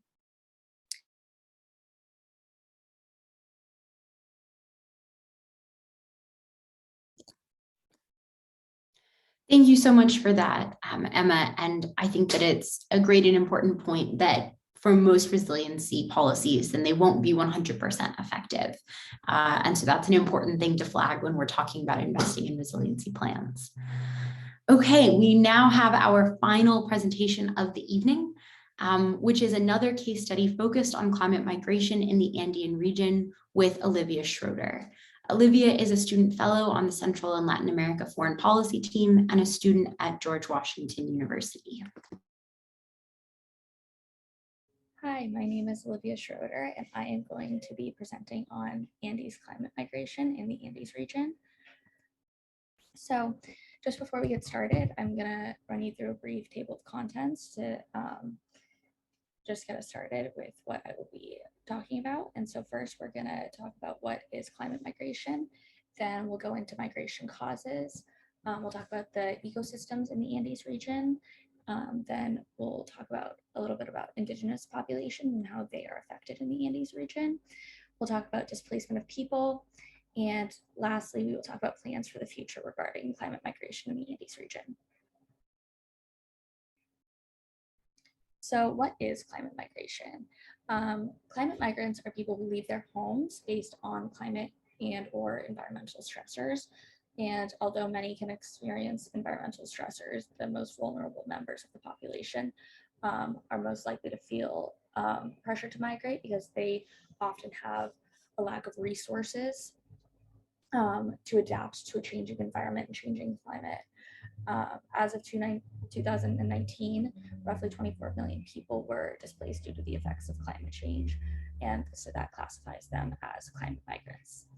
The Andes region consists of Ecuador, Peru, Bolivia, Argentina, Chile, and Venezuela.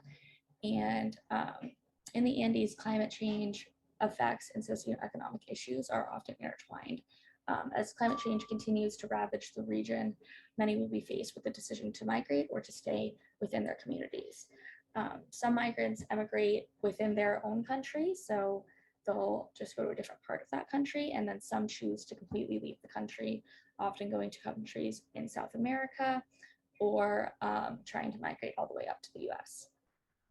And in South America, about 77% of those at risk are at risk due to rising sea levels that live in urban populations in large cities along the coast are also going to be impacted by both rising sea levels and water scarcity. So therefore, small and medium-sized cities will most likely experience the brunt of migration flows and climate-related issues.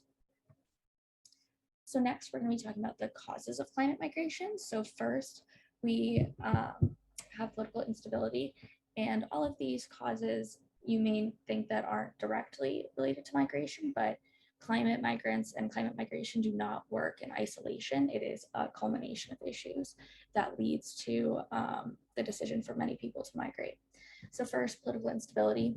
Developing nations in the Andes region specifically tend to suffer from weaker government capacity, which can heighten other crises such as climate change, environmental hazards,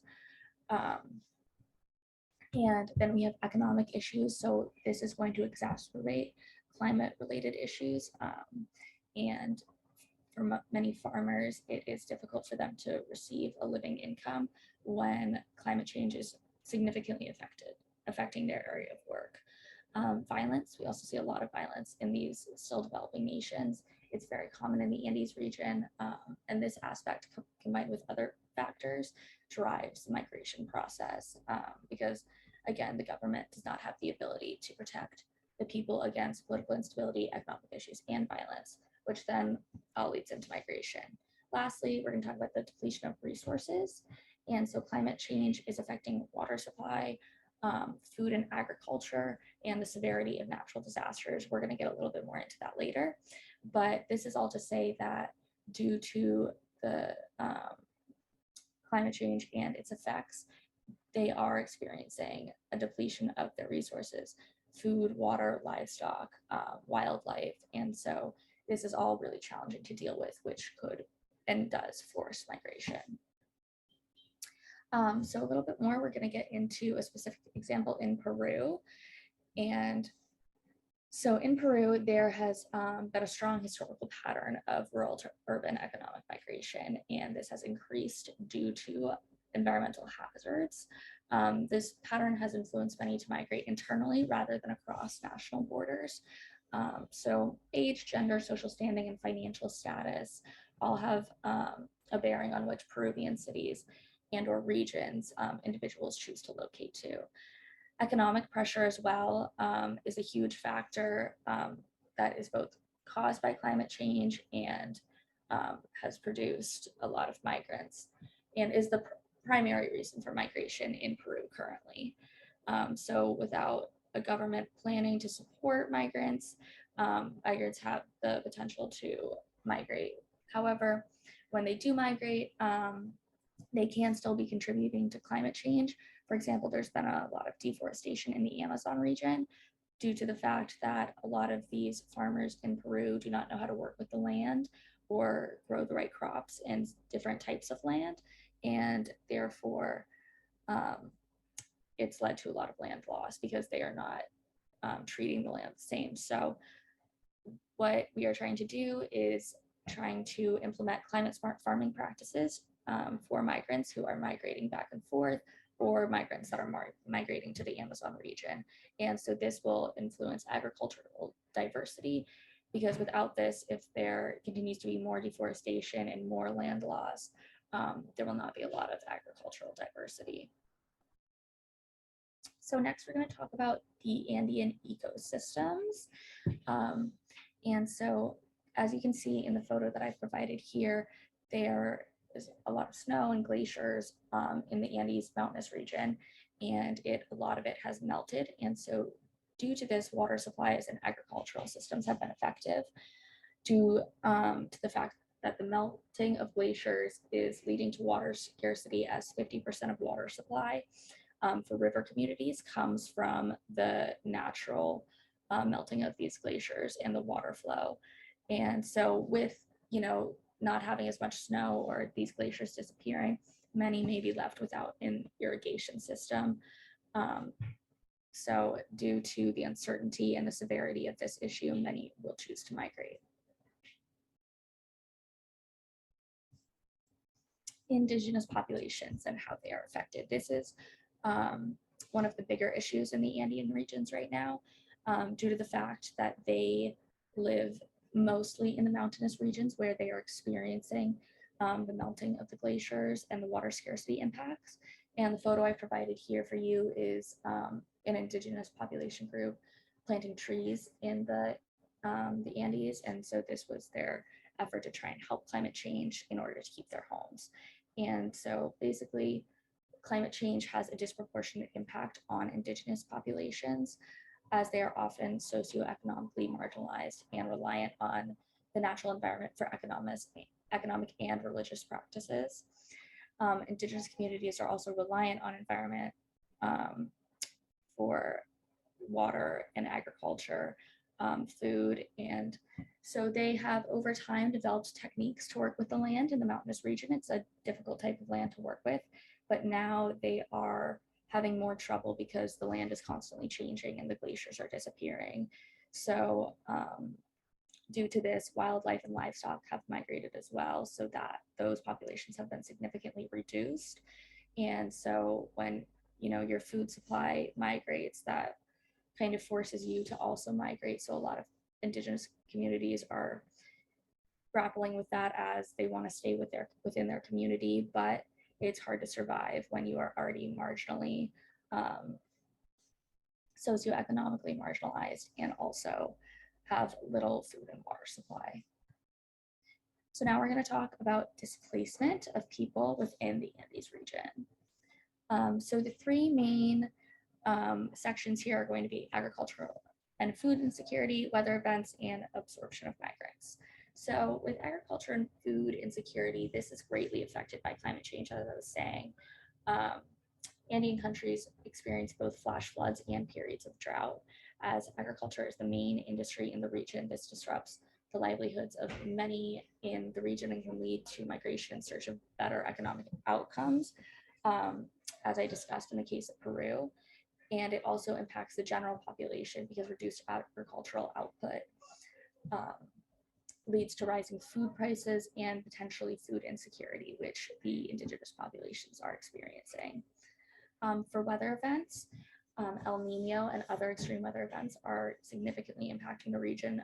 El Nino is a phase that causes the surface of the ocean to rise in temperature, which in turn causes diminished ocean upwelling and intense rainfall. So as climate change continues to get worse, we will be experiencing more of these types of weather patterns. And in 2017, when El Nino was affecting Peru, about 300,000 people were displaced. And as of 2020, many of these 300,000 displaced migrants were still living in tents in Peru's capital, Lima. And so this kind of demonstrates the lack of support from the Peruvian government and the lack of financial recovery of the displaced migrants. And furthermore, between 2008 and 2019, 655,000 Peruvian migrants migrated due to natural disasters and their effects on the environment and local communities. And then, so lastly, I'm going to talk about the absorption of migrants. And so, as I mentioned before, many migrants may choose to migrate just within South America. They may not try to go very far. However, many of the countries that South Americans are migrating to are also feeling the effects of climate change, and therefore are not always equipped to handle and absorb large numbers of migrants. So these large waves of migration in response to natural disasters and climate change will most likely continue to occur as the consequences of climate change continue to magnify. However, it is going to put a strain on those other countries that they're migrating to, as they're not able to absorb all of the migrants. So lastly, we're just going to go over the plans for the future in the Andean region. So we, again, have three different categories here. We have global response, regional response, and local response. And I'll walk you through each one of them. So for the global response, the UN, the United Nations, doesn't qualify climate migrants as asylum seekers. Therefore, when they migrate, they cannot go as asylum seekers, because that's just not part of the UN plan yet, as they don't have a specific definition for climate refugees as asylum seekers. And then the UNHCR has a three-part plan, and it's a strategic framework for climate action, which is a plan in which the largest share of it is focused on mitigating environmental degradation in order to reduce climate shocks on vulnerable people. The next part focuses on reducing the UNHCR's own carbon footprint, and they plan to do so by converting to renewable energy. The last part is a short section that deals with law and policy. So this, they have stated that it may be applicable under international refugee law for people to migrate across borders due to the impact of climate change. And so that's a big step in the right direction, as I mentioned before, since the UN does not qualify these climate migrants as asylum seekers when they are migrating. So next, for regional responses, in Latin and South America, they are attempting to improve policy response to climate change and climate migration in order to reduce both migration and climate change effects. And there is now a program called the South American Conference on Migration, SACM, and this program is designed to ensure the rights of migrants, and they do so by collecting migration statistics in relation to climate change.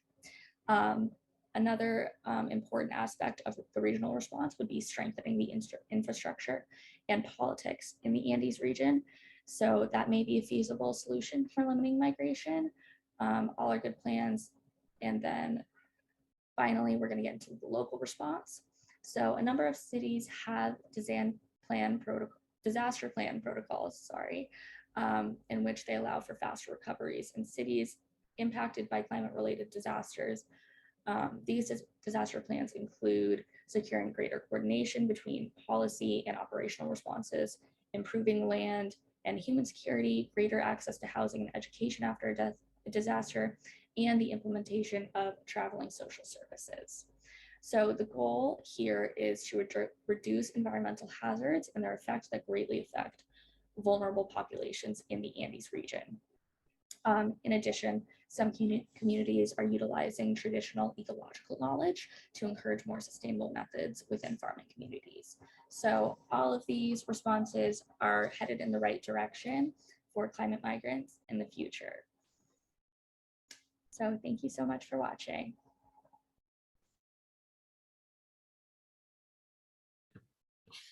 I think that that was a really great note to end on, and it brought together a lot of the themes that we heard from some of the other speakers and the other research presentations.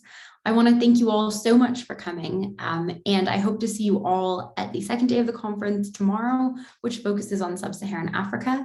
If you're not already registered for the conference, then you can do so at the link that I shared in the chat. And if you are registered, then you will receive a reminder email tonight that has the Zoom link that you can use to access day 2 of the meeting. So we will have even more student presentations, as well as an exciting panel discussion that is co-hosted by Chatham House. Thank you all so much, and I hope to see you either tomorrow or at future ACE events.